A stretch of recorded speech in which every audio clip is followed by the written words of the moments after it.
29 ஆண்டுகளுக்கு பிறகு கீழக்கண்டனியில் சந்தித்த முன்னாள் மாணவர்கள்.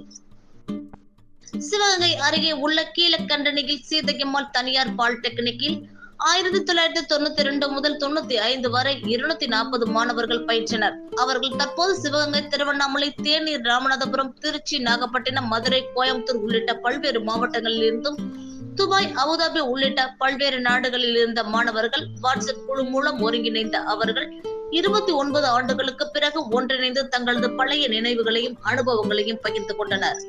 விருந்தினர்களுக்கு பொன்னாடை போர்த்தி நினைவு பரிசுகளை வழங்கினார். பின்னர் ஒன்றிணைந்த மாணவர்கள் அனைவரும் தனியார் அறக்கட்டளை தொடங்கி 7 எளிய மாணவர்களை தேர்ந்தெடுத்து ஆண்டுக்கு 3 குழந்தைகளை படிக்க வைப்பதற்காகவும் தீர்மானித்துள்ளனர். ஓய்வு பெற்ற ஆசிரியர்கள் பூமிநாதன், சுப்பையா, குணசேகரன் உள்ளிட்டோர் இன்று மாலை சுமார் 4 மணி வரை கலந்து கொண்டனர்.